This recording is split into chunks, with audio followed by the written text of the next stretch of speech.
मोक्ष मार्गस्य नेतारं वेतारं कर्म भूव्रतां ज्ञातारं विश्वतत्त्वानां वन्दे तद्गुणलब्धये।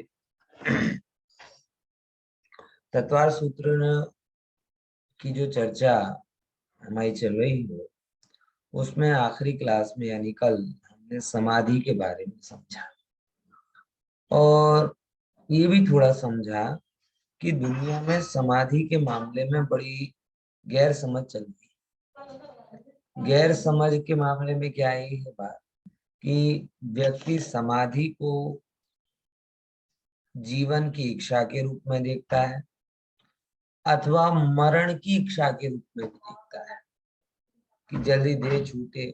मरने के लिए समाधि नहीं होती, समाधि होती है जीवन और मरण दोनों की सहज स्वीकृति के लिए।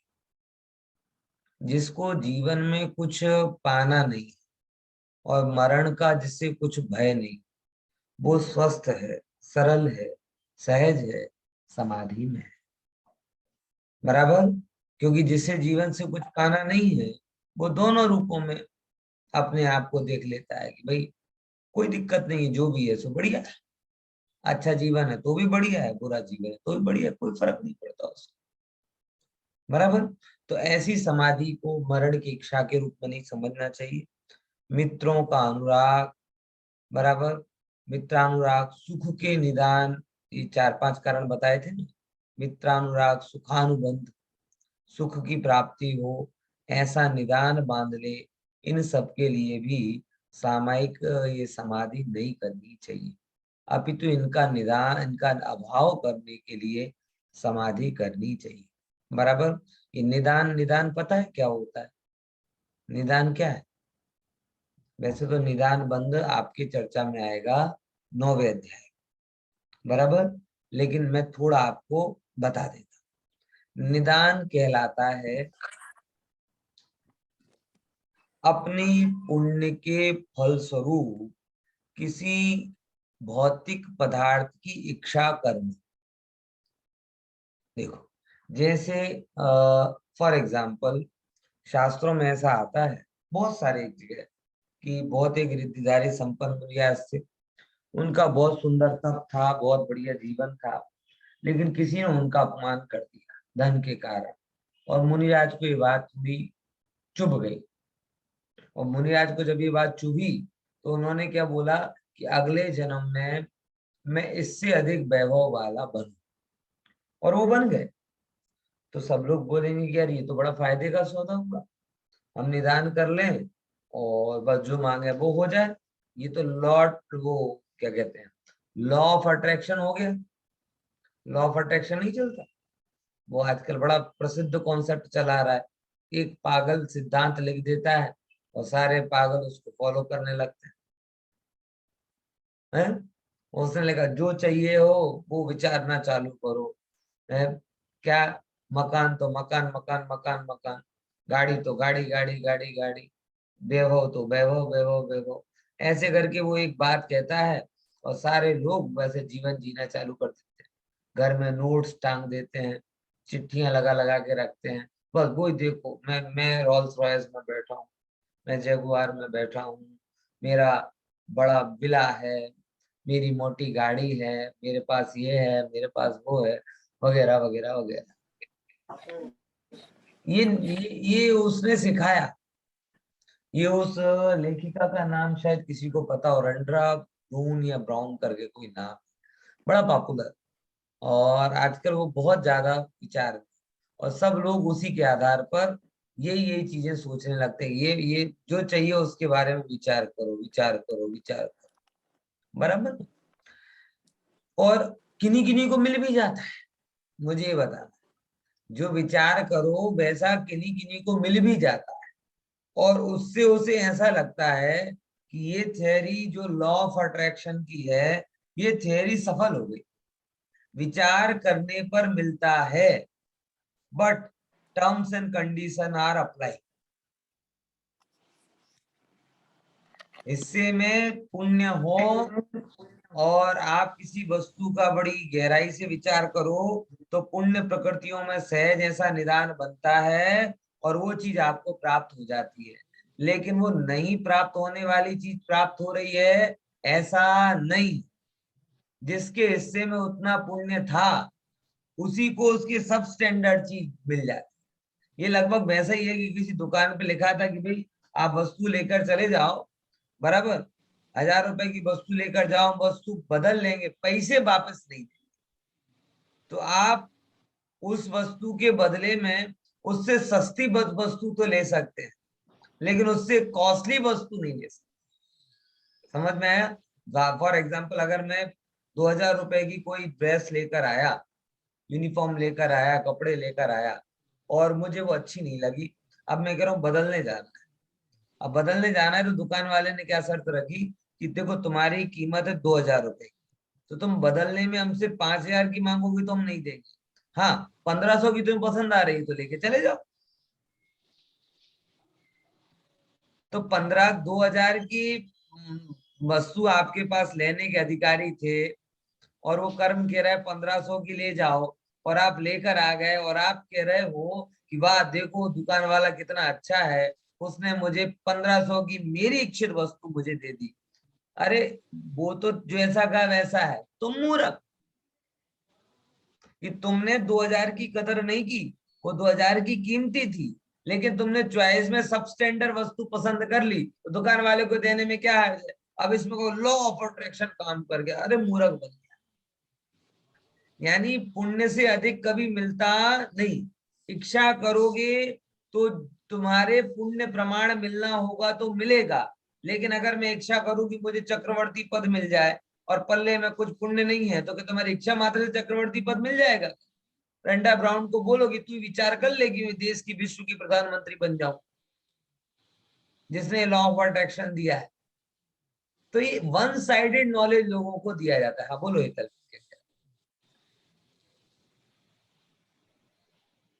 बोलो बोलो, अनम्यूट तो करो।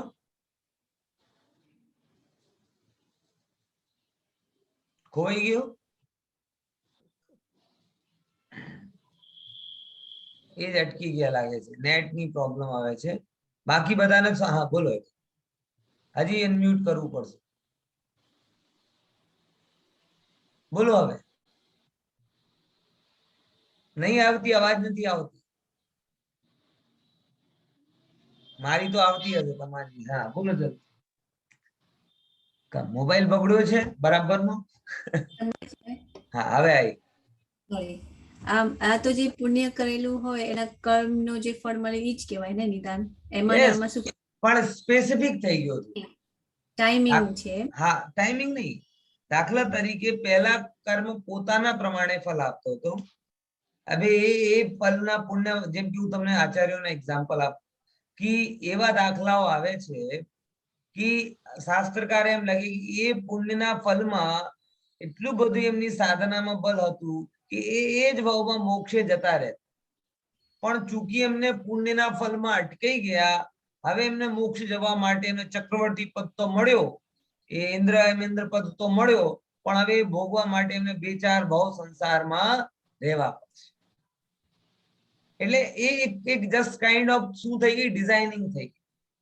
દાખલા તરીકે તમારી પાસે પુણ્યનો ઉદય છે એવો, જો વસ્તુને થોડી ગંભીરતાથી સમજો કે તમને જીનવાણી સાંભળવા મળે એ પણ પુણ્યનો ઉદય છે, અને કોઈ સિંગરના ગીત સાંભળવા મળે એ પણ પુણ્યનો ઉદય છે। અમારા વચ્ચે અમદાવાદમાં અરિજીત સિંહ આવ્યો હતો, અરિજીત સિંહ, અને એવી પડાપડી થઈ હતી અને જો માટે એમ કહે છે કે લોકો 5-5, 7-7 હજાર રૂપિયાના ટિકિટ લઈ લઈને પણ આમ એને લાઈવ સાંભળવા ગયા, બરાબર। હવે તમને પડાપડી વચ્ચે ટિકિટ મળી ગઈ તો પુણ્યનો ઉદય કહેવાય કે ના કહેવાય? સ્વાભાવિક છે, પુણ્યનો ઉદય તો કહેવાશે, કેમ કે એના વગર તો ના જ મળશે। અને તમને લાઈવ જીનવાણી સાંભળવા મળે, બંનેમાં પુણ્ય ખર્ચાયો કે નહીં ખર્ચાયો? હવે તમારી પાસે પુણ્ય હતો, એની પાસે જો એ કુદરતી રૂપે ફળ આપત તો આવું પણ તમને મળે કે તમને લાઈવ કોઈ જ્ઞાનીનો ઉપદેશ સાંભળવા મળે, લાઈવ કોઈ મુનિરાજના દર્શન મળે, ભગવાનનો સમાગમ મળે, પણ તમને એમાં શું કરી લીધું? ડિઝાઇનિંગ કરી લીધું। ડિઝાઇનિંગ કરી લીધી એટલે મને શું મળે? મને અર્જિત, જો મારો થોડું ઘણું પણ પુણ્ય હોય તો મને અર્જિત સિંહ સાંભળવા મળે. હવે અર્જિત સિંહ તમને સાંભળવા મળશે, દિનવાડી સાંભળવા નહીં મળે. અને તમે એમ કહેશો કે લો ઓફ અટ્રેક્શન જો કેવું કામ કર્યું, મેં નક્કી કર્યો તો, મેં આમ આંખ બંધ કરીને વિચાર કર્યો હતો કે હું સૌથી આગળની રોમાં અર્જિત સિંહની સામે એકદમ બેસીને એનો લાઈવ સાંભળું, આવી મારી ઈચ્છા હતી અને મેં કોન્સ્ટન્ટ આવું ઇમેજિન કર્યું. Power of visualization, power of verbalization, power of ફલાના, આ બધાને લીધે મેં કર્યો અને જો મને મળી ગયો. તને એમ લાગે કે લો ઓફ અટ્રેક્શન સફળ થઈ ગયો, અરે મૂર્ખ, તારો જીવન અસફળ થઈ ગયું. સમજ્યા કે નહીં? એટલે કર્મ જગતમાં આપણે ક્યાંય કોઈ વસ્તુમાં ઇન્વોલ્વ થવાની જરૂર જ નથી. એ બધી વસ્તુ જાતે ગોઠવાય છે. કર્મ એની રૂપે વ્યવસ્થિત કરે છે. તમે નિદાન કરી કરીને એની વ્યવસ્થામાં છેડછાડ કરવાનો પ્રયાસ કરો છો, બરાબર? અને નિદાન કોઈ સારી વસ્તુનો નથી કરતો. મોટા ભાગે નિદાન એ ખોટી વસ્તુનું કરે છે. એટલા માટે હું અમુક લેકિન શું છે, માર્કેટમાં તો કઈ પણ નવી વસ્તુ આવે ને તો લોકો ગાંડા થઈ જાય. આ વસ્તુ એટલા માટે કહું કે આ વાતમાં એક ગાંડા છોકરા મેં જોયેલું છે. એ એના ઘરમાં કઈ ગાડી લેવાની છે, એની નંબર પ્લેટ કઈ રહેશે, એ ગાડીનો કલર શું છે, એ મોબાઈલ એડિટિંગ કરી કરીને આવી ફોટો બનાવીને ઘરમાં ચોંટાડતો. આવી ગાડી, આવા નંબરની, આવી જગ્યા હું ઊભી છું. અને એમ જ આમ સાંભળેલું ને, આવું વિચાર કરવાનો કે હું આમ લોકલ બસમાં સફર કરે ને તો આવું વિચાર કરે કે હું તો BMW માં ફરું છું, હું તો BMW માં ફરું છું. કેમ? 5000 ખર્ચીને આવ્યો તો આ શીખવા માટે, લો ઓફ અટ્રેક્શન. કે તમે ભલે કઈ ફરતા હોય પણ તમને ઇમેજિન શું કરવાનું છે કે હું તો આમ છું, હું તો આમ છું, હું તો આમ છું. હવે વાત સમજો, કદાચ એને અમુક કઈક વસ્તુ મળી પણ જાય. મારો કહેવાનો મતલબ એ છે, મળી પણ ગઈ તો એને એમ લાગે કે મારો નફો થઈ ગયો. એકચ્યુઅલમાં નફો નથી થયો, નુકસાન. એટલા માટે સૌથી પહેલા મેં તમને દાખલો આપ્યો કે 2000 ની વસ્તુ હતી. હવે વ્યાપારી શું કે 2000 ની તો વાત છોડો, એનાથી નીચે કિંમત વાળી તમને કોઈ પણ પસંદ કરવી હોય તો લઈ જાઓ. તમારી પાસે 2000 નો અમાઉન્ટ હતો, પણ હવે તમે એમાં 200 રૂપિયાની પસંદ કરીને લાવ્યા. હવે કવિ જો મારો લો ઓફ અટ્રેક્શન કામ કર્યું ને, મેં જે પસંદીદા શર્ટ મળી, પણ કર્મ તને 2000 ની આપવા માટે તૈયાર હતો અને તું 200 ની લઈને આવી ગયો. હવે દોઢ ડાયો થઈને ફરે છે.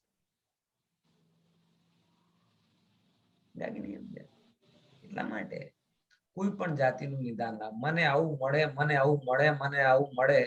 અણધાર્યો જે મળે છે ધાર્યા કરતા વધારે, અને જેની પાછળ તમે ધારીને ફરો એ વસ્તુ તમને બહુ બગાડ કરે છે.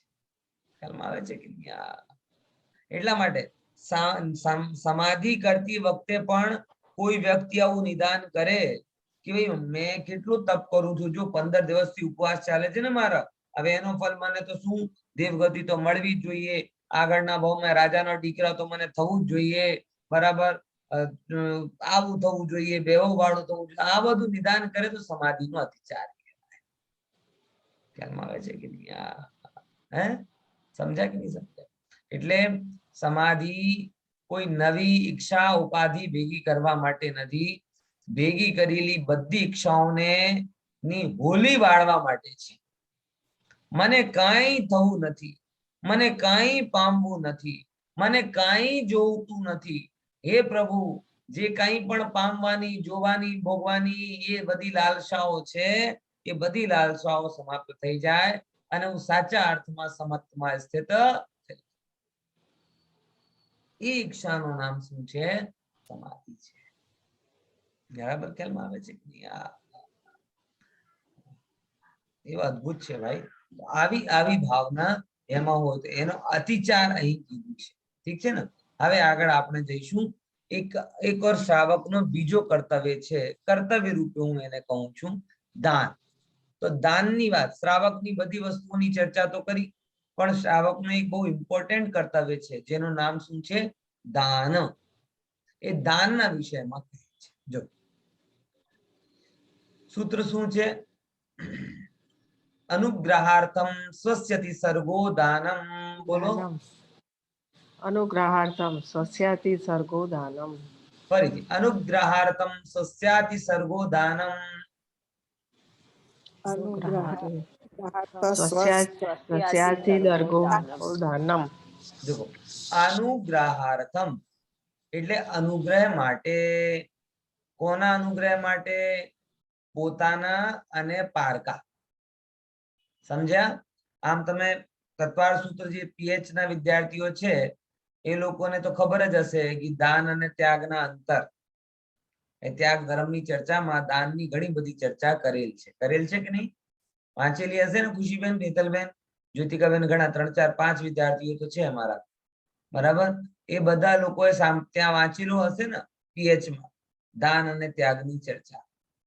ઘણા બધા અંતરો બતાવ્યા. એલસીપીએ માં પ્રશ્ન પણ છે એ જ વસ્તુ. ખ્યાલમાં આવે? એટલે બહુ ઇમ્પોર્ટન્ટ મુદ્દો છે. ગુરુદેવ પણ આ જે ડોક્ટર સાહેબનું આ વિશ્લેષણ ઉપર શું કહેવાય આફરીન થયા હતા. એટલા માટે જાહેર પ્રવચનમાં પણ એમને બહુ જ વખાણ કર્યા હતા ડોક્ટર સાહેબને કે દાન અને ત્યાગમાં કેટલા બધા અંતરો એ હુકુમચંદજીએ બતાવ્યા છે. બહુ સારી વાત છે. ત્યાં એક મુદ્દા ઇમ્પોર્ટન્ટ લીધું હતું. દાન એટલે શું કહેવાય? અનુગ્રહાર્થમ, અનુગ્રહ માટે દાન. તો એક પ્રશ્ન આવે કે અનુગ્રહ કોનો? સામાન્ય રીતે આપણે એમ મનમાં લાગે કે અનુગ્રહ એટલે પારકાનો થતો હશે ને. એટલે હું કોઈને જેમ કે શિયાળો છે, रात कोई धावड़ा आपा कंबल वंबल दे दूं, रजाई दे दूं उसको, तो किसका अनुग्रह हुआ? उसका अनुग्रह हुआ कि मेरा अनुग्रह हुआ? भूखे को आहार दे दूं, किसका भला? अनुग्रह मतलब भला, बराबर? तो किसका भला हुआ? सामने वाले का हुआ ना, तुम्हारा थोड़ी हुआ. किसका भला?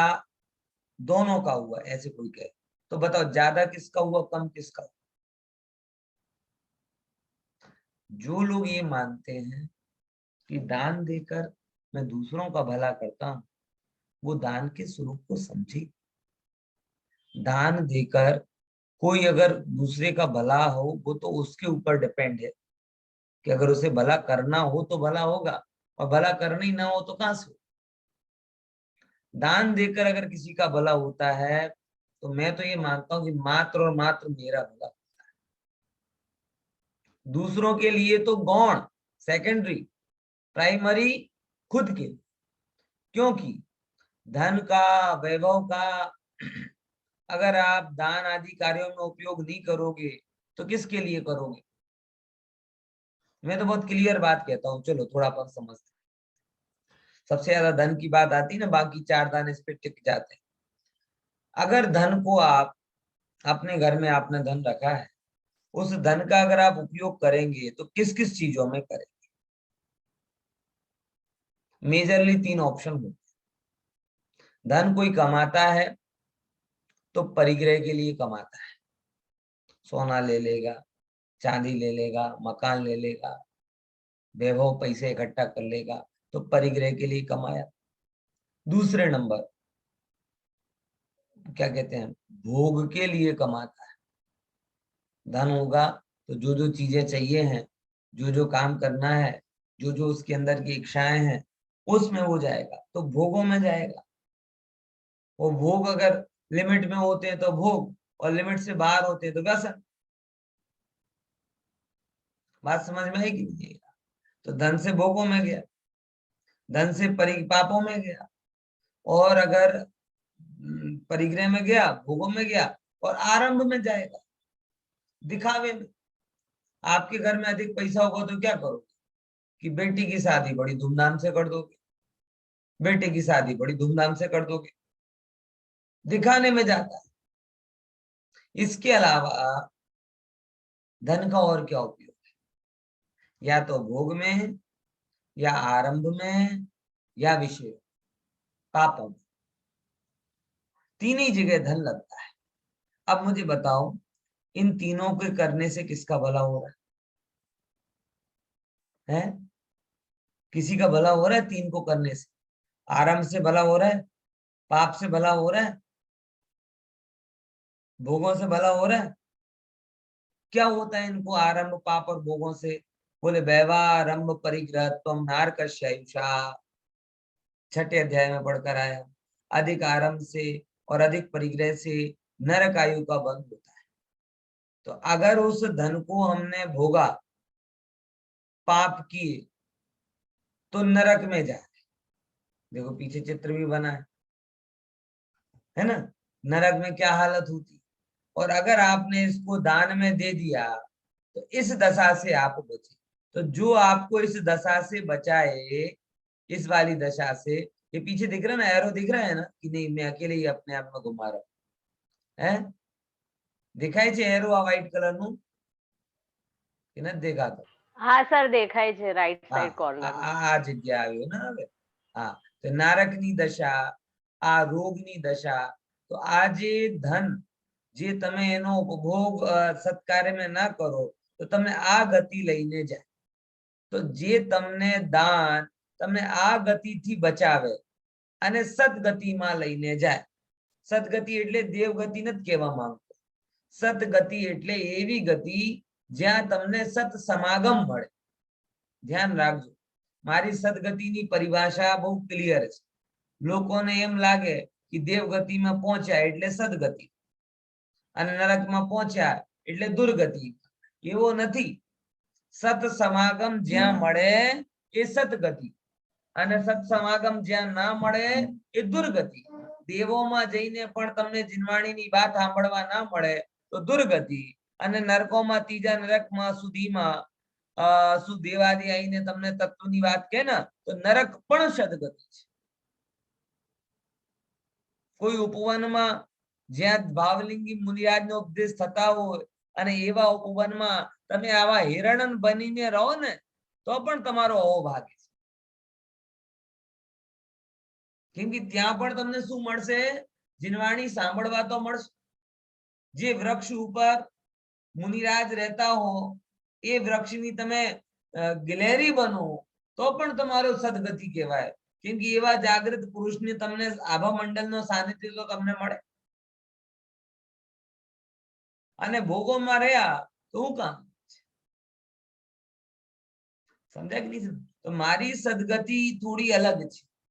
લોકોની સદગતિ દેવગતિની સંપત્તિમાં સમાઈ જાય છે। મારી સદગતિની પરિભાષામાં સત સમાગમની મુખ્યતા છે। જ્યાં સત સમાગમ છે એ સદગતિ છે અને જ્યાં સત સમાગમ નથી એ દુર્ગતિ છે। આ આટલું સ્પષ્ટ સમજી ખ્યાલમાં આવે છે કે નહીં? હા, તો એ જ વસ્તુ અહીંયા કીધી કે એ દાન આદિ કરીને તમને સત સમાગમ મળે તો એ સત સમાગમ તમને મળ્યો તો એ તમારું હિત કરનાર રહ્યો કે પારકાનો હિત કરનાર? પારકા માટે તો શું થયો? તમે વિચારો, કોકને તમને લાખ 2 લાખ 5 લાખ આપી પણ દીધા તો એનો કોઈ શું કહેવાય તમારા તો હતા નહીં અને એનો ભલો કેટલો થયો એના ઉપર છે। તમે આપીને છૂટ ચલતા બન્યા। તમે એવું નથી बनतो रोड ऊपर अपन किसी किसी को दान देकर आते हैं, अच्छे भाव से दान देते हैं, पैसे दे देते हैं, वो जाके दारू पी लेता है। उसका भला हुआ नहीं हुआ पता नहीं, लेकिन तुम्हारा दान के भाव से भला हुआ, क्योंकि बिना लोभ कम हुए दान देने का मन नहीं होता। बिना भोगों की इच्छा कम हुए दान देने का मन नहीं होता। बिना पापों से विरक्तता के दान देने का मन नहीं होता। तो जो दान का परिणाम आपके अंदर के लोभ को कम करे, मान को कम करे, भोग को कम करे, बराबर, पैसे की पकड़ को कम करे, वो पर का हितकारी कि अपना हितकारी? आपको दुर्गति में जाने से अटकाए वो आपका हितकारी है। पर का तो उसके ऊपर डिपेंड करता है। हमारे पैसे से हमारी वस्तु से पर का भला हो जाए ये कोई गारंटी नहीं। शास्त्रों में जितने भी दान के प्रसंग आते हैं, दान लेने वाले का कोई विशेष भला नहीं हुआ, लेकिन सब दान देने वाले मोक्ष चले। समझ में आया कि नहीं?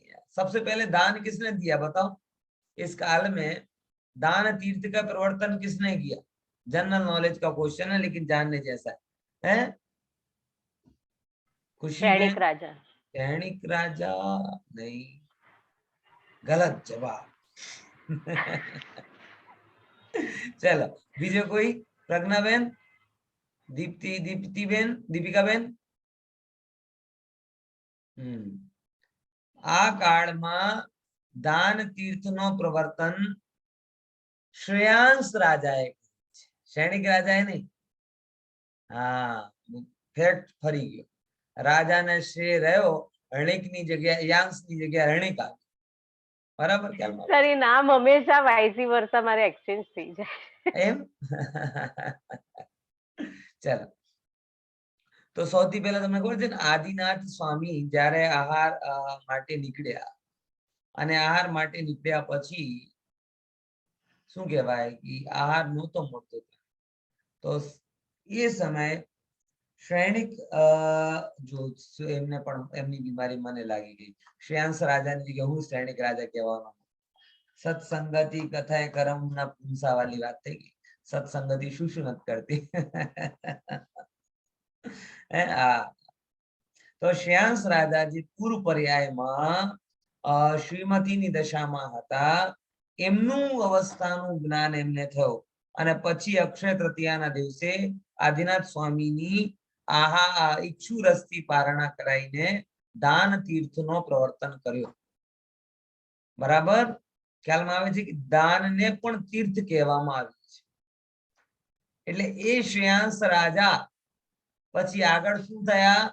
ભગવાન બની ગયા. બરાબર? લેનારનો કેટલું ભલું થાય એ એમના પુણ્ય પાપ ઉપર છે, એના પુરુષાર્થ ઉપર છે, પણ આપનારનો ભલું ખરેખર થાય. એટલા માટે કોઈ પણ જ્યારે તમે દાન આપો, દાન આપવા યોગ્ય બનો, આવી શુભેચ્છાઓ છે. બરાબર? બધાના અંદરમાં આવો ભાવ હોવું જોઈએ કે દાન આપવા યોગ્ય બને. કેવો બને? દાન આપ. એટલા માટે પૈસા કમાવાની વાત નથી કરતો. દાન આપવા યોગ્ય બને એટલે આવી નિષ્પ્રહ વૃત્તિનો ધની બને. કઈ વૃત્તિનો? નિષ્પ્રહ. કેમ કે નિષ્પ્રહ વૃત્તિ વગર દાન આપવાનું શક્ય હોતું નથી. બરાબર? ખ્યાલમાં આવે છે કે નહીં? અને દાન એટલે એક્ઝેક્ટલી શું? ઈચ્છા રહિત. ઈચ્છા રહિત થાય. નિષ્પ્રહ એટલે સ્પૃહા. સ્પૃહા ના હોય જેના અંદર, કોઈ પણ જાતની ઈચ્છા ના હોય, નિષ્પ્રહ વૃત્તિ સાથે દાન આપે. અને એ મેં ઘણી વખત કહી ચુક્યો છું, વધારે કમાઈને વધારે આપવાનું એ વૃત્તિ નહીં. વધારે રાગ ઘટાડીને વધારે આપ. કમાઈને બહુ કોઈ નહીં આપી શકતો, અને રાગ ઘટાડીને આખી વૈભવને લોક આપી શકે છે દાનમાં. આવું વસ્તુનું સ્વરૂપ છે. તો પારકાનો ભલા થાય છે કે પોતાનો? બોલે પારકાનું ભલા થાય કે ના થાય? આપણે પારકાનું ભલા થાય એવી ભાવના છે, પણ એનો ભલા તો એના હાથમાં છે, આપણા દાનના વસીભૂત. તમે કોઈને દુખતી, કોઈને ભૂખ્યાને રોટી આપી દીધી, કેટલું ભલું કરશો ભાઈ? 2-4 કલાક પાણી આપી દીધું તરસેલાને, કલાક 2 કલાકનું ભલું કર્યું. માદાને ઔષધિ આપી દીધી, 1-2 વર્ષનું ભલો કરી દીધું. અભણને ભણવાના સાધનો આમાં 20-25 વર્ષનો ભલો કર્યો. પણ એ બધું કરવાથી શું ગેરંટી છે કે એની બધી તકલીફો દૂર થઈ જશે? એ નહીં હોય તો બીજી તકલીફો આવશે, બીજી નહીં હોય તો ત્રીજી તકલીફો આવશે. ખ્યાલમાં આવે છે કે? એટલા માટે આ વસ્તુ થોડી ગંભીરતા સાથે વિચારજો કે આપણી ભાવના આવી છે. શું કીધું? આપણી ભાવના છે, પણ એ ભાવના ચરિતાર્થ થાય એ આપણા ઉપર નથી. તીર્થંકર ભગવાને પણ આવી ભાવના કરી હતી કે જ્યારે હું દેશના આપું તો આખા જગતના જીવો સાંભળે અને મોક્ષના માર્ગે લાગે. એમની ભાવના સફળ નથી થઈ, તો આપણી ભાવના સફળ થઈ જાય એમાં શું ગેરંટી? ખ્યાલમાં આવે છે કે? એટલા માટે થોડો ગંભીરતા સાથે વિચારો કે એમની ભાવના, દરેકની ભાવના સારી જોવી જોઈએ, પણ ભાવનાની સફળતાની ગેરંટી આપણા ભાવો ઉપર નથી, એના પુરુષાર્થ ઉપર. ખ્યાલમાં આવે? તો પારકાનું ભલા થાય છે દાનથી? ના, એ એના ઉપર છે. પણ પોતાનું ભલું થાય છે બોલે હા 100% થાય છે. તો અનુગ્રહાર્થમ પહેલા નંબરના શબ્દનો અર્થ થયો. પછી શું કે સ્વસ્ય ઉત્સર્ગો, પોતાની વસ્તુનો. પારકાની વસ્તુનું દાન નથી હોતું. લોન કરીને દાન કરો આવું ભગવાન ના પાડે છે. હે પર્સનલ લોન લેવા જાઓ કે સાહેબ શા માટે? બોલે મને ઇન્દ્ર બનવું છે ને એટલા માટે પર્સનલ લોન આપી. ના, ભગવાન કે ના ભાઈ તું કર્જા કરીને નહીં કરતો, કર્જા કરીને દાન નહીં કરવું. સ્વસ્યથી સર્વો, પોતાની વસ્તુ, પારકાની નહીં. હે દાન કરવા માટે નહીં તો બધા ચોરી કરવા લાગે, ડાંકા ડાલે. મને દાન કરવું છે ને મિનિમમ તો શું કરે? કોઈને ત્યાં ચોરી કરીને લાવે, બરાબર, પછી જીએસટી કાપીને દાન કરી દે. સર્વિસ ચાર્જ તો લેવું પડે ને અમુક. સાહેબ ભગવાન માટે ચોરી કરીને લાવ્યા, થોડાક તો આપણે token, discount, service charge, GST જે રાખવું એ રાખીને પાછું દાન કરી દે. બોલે ના ભાઈ આવું કઈ કરતા નહીં. પોતાની વસ્તુનો જ. અને પછી એક વાત કહું, પોતાની વસ્તુનો તો આપવાનું, પણ કેવી વસ્તુ? મારા ઘરે ઘણી વખત આ વાત ઉપર ચર્ચા થાય છે કે ભોજન જ્યાં સુધી બગડે નહીં ત્યાં સુધી બહેનો આપતી નથી. બગડી જાય પછી હવે કામ વાળાને આપી. હું ઘણી વખત એમ કહું, જો સારું છે તો કોઈ કેમ નથી ખાતી, અને સારું નથી તો એને કેમ ખવડાય છે? બોલે આપણે માંદા થઈ જઈએ. એ માંદો નહીં થાય? બોલો કપડા ક્યારે આપવાના આપણે? એકદમ આમ જર્જરિત થઈ જાય ને, જ્યાં સુધી ચાલે ત્યાં સુધી ચલાવવાના. પછી જયારે આપણા કામમાં ના રહે ત્યારે આપવા. આપણે એવું કેમ ભાવ નથી થતો કે પોતાની વસ્તુ, નવી નવી વસ્તુ આપી? કપડા આપવું જ છે તો એવા આપો ને કે ભાઈ જે પહેરે. તમે પોછામાં લેવાના હતા, આવા હાથ સુધી એ કપડાને વાપરી લીધા અને પછી તમે કહો કે ના ના હવે કોઈને આપી ના. આવું ભાવ તમને આપવાનો ભાવ થાય છે. નવી વસ્તુ છે તોય આપ. એસ્કિમો આમ એક જગ્યાએ મેં વાંચ્યું હતું કેવું કે શું કહેવાય, એસ્કિમો પ્રજાતિ વચ્ચે એક ચલન છે કે એમાં જો કોઈની વસ્તુની તારીફ કરી દે ને, દાખલા તરીકે કોઈ હું ઘડિયાળ પહેરેલો, બરાબર, અત્યારે પહેર્યો નથી, કોઈ આવે અને કે તમારી ઘડિયાળ બહુ સારી છે, લે રાખ.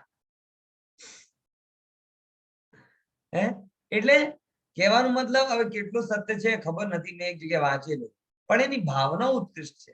એટલે જે વ્યક્તિ પાસે છે એ વ્યક્તિને તો ખબર જ છે કે મારું ભલું આ પર વસ્તુથી થતો નથી, પણ કદાચ જેના અંદરમાં આ વસ્તુનું આકર્ષણ છે, એના અંદરમાં સ્થિરતા પામે એ રીતે એ વાપરે. એવું આપણે ખરેખર વસ્તુઓ પ્રત્યે આપણી આવી ઉપેક્ષાનો ભાવ થયો. હંમેશા ધ્યાન રાખો ભાઈ, ચેતનની પ્રીતિ રાખશો તો ફાયદામાં રહેશો, અને જળની પ્રીતિ રાખશો તો જળ જેવા થઈ જશે. આ પૈસા, સોના ચાંદી, બરાબર, આ બધું કેવું છે? જળ છે. અત્યારે માતાઓ બહેનોમાં ઘર મકાનનો બહુ ક્રેઝ. પહેલા તો આર્કિટેક્ચર થ્રુ બહુ મકાનની ડિઝાઇન કરાવે એક એક વસ્તુની. હવે પછી એટલી પોઝેસિવ થઈ જાય ને, આ ડબ્બો આમ કેમ છે, એને પેલી જગ્યાએ કેમ નથી, આખો દિવસ એને ડબ્બા ડબ્બી સાફ સૂફમાં લાગે.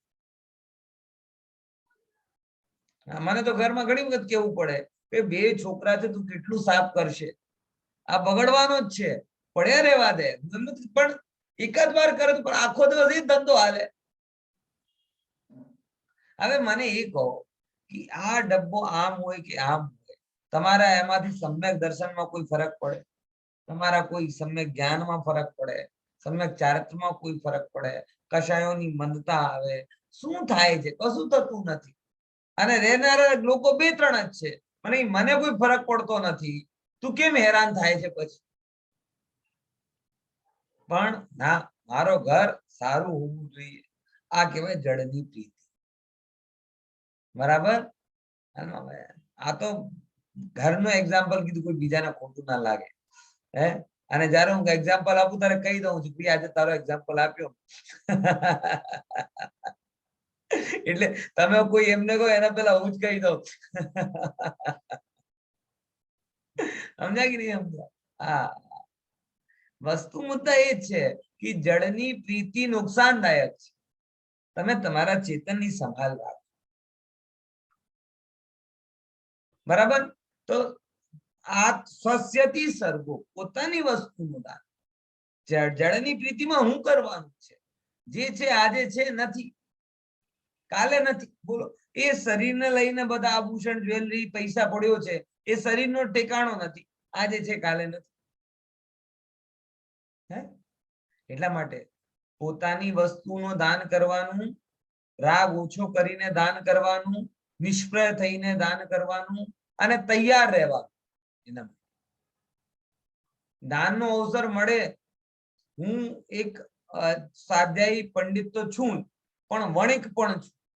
અને વણિક છું તો મને એ વસ્તુની ખબર છે કે સુપ્ત સંસ્કાર તો મારા અંદરમાં પડ્યા હોય ને, વણિયાના, કે પૈસા નીકળે નહીં ઝડપથી, પૈસા નીકળે નહીં. અમુક ટાઈમે આવું થાય. કેવું કે તમે એક ક્ષણ ભાવ આવે કે એને આપી દો, પછી રહી જાય. એકવાર લિટરલી આવું થયું. ઓફિસ થી આવતો હતો, બરાબર, ઓફિસ થી આવતો તો શું કહેવાય કે એ અત્યારે નહીં, આમ માધારી તો નથી, પણ એક છોટી 8-9 વર્ષ વેદઈ જેટલી છોકરી, અને આમ શું કહેવાય કે બે રસ્સી આમ થાંભલા હોય ને વચ્ચે રસ્સી હોય ને બધું એમ કરીને પોતાનો શો બતાવતી હતી. શો તો ના કહેવાય, ગલી ગલીનો જે આપણે કરે. મને મારા નાનપણની યાદ આવી. બરાબર? અને નાનપણની યાદ આવી ત્યારે મને એમ લાગ્યું કે જ્યારે હું નાનો હતો ત્યારે મારી જે ઉંમરના કેટલા લોકો આ બધા કામને જોવા માટે ગાંડા ગાંડા થઈ જતા હતા. આખા 10-12 શું, અને એ હું તો એકલું, કોઈ બીજો હતું જ નહીં, કોઈ હતું જ નહીં. અને મેં થોડીક નાનપણની યાદ કરીને 2 મિનિટ ઉભો રહ્યો. પછી ઓબ્વિયસલી તો એ સમયે શું કહેવાય કે મારી પાસે લેટરલી છૂટા નહોતા, 100 રૂપિયાનો નોટ હતો. તો પછી યાર, તો બહુ વધારે છે યાર, આવું ના અપાય. આમ ગયો, પણ જતા જતા જતા જતા મને આમ અંદરમાં એવું પેલો બોજ જેવા લાગ્યો. મેં કીધું એના જ નસીબની તારા ખિસ્સામાં હશે ભાઈ. હવે કોઈ વિચાર બીજો જોતો નહોતો તો કોની પાસે અપેક્ષા રાખ. તો પછી હું 1/2 કિલોમીટર ગયો અને પાછો આવ્યો. ત્યાં નહીં દીધો ને, શોધવા માટે 1/2 કિલોમીટર ગયો. ના, હવે મનમાં આવ્યો છે તને આપવું છે, કેમ કે નહીં આપીશું તો મને શાંતિ નહીં પડે. પહેલા હવે મોબાઈલના જમાનામાં એ બધા ખેલો પણ કોઈ જોતા નથી. પહેલા તો જયારે અમે નાના હતા ને ત્યારે બધા લોકો આમ આખા ગામમાં બધા લોકો ભેગા થઈ થઈને જોતા હતા. હવે તો છોકરા આ તો કઈ નથી, મેં તો યુટ્યુબમાં જો એના કરતા વધારે સ્ટન્ટ કરે. તો અત્યારના છોકરાઓમાં આ બધી વસ્તુમાં રસ નથી. આ એ બિચારા થોડી એ ઇન્ટરનેશનલ સર્કસનો મુકાબલો કરી શકે. તો એના તો સ્ટન્ટ એ જ જૂના પુરાના રહેવાના. પણ શું એને પણ ધનની જરૂર તો રહેશે કે નહીં રહે? એ તો જસ્ટ વાત કહું તમને. તો આપણા જે વણિકના સંસ્કાર છે ને, એ ઘણી વખત આવી જાય. અને સત્કાર્ય કરતા કરતા, સત્કાર્ય તો બહુ દૂરની વાત, એ કોઈ મોટું સત્કાર્ય નથી, પણ એ ધનની પકડ આપણે શું કરે છે, ઘણી વખત સારા કાર્ય કરવામાં રોકે છે. તો આ વસ્તુમાં તમને આ વણિક વૃત્તિને ભૂલી જવાનું, આત્મવૃત્તિ જાગૃત કરવાની કે હું કોઈના માટે, જો મારા મનમાં સત્કાર આવે એટલે તમારા અંદરમાં પડેલા પરમાત્માએ પોકાર કરી. શું કરો? જ્યારે તમે સત્કારનો ભાવ આવે ને કઈ આપવાનો, તો તમે શું વિચારો મનમાં કે તમારા અંદરનો પરમાત્મા પોકારે છે. હવે પરમાત્માની વાત ટલાય?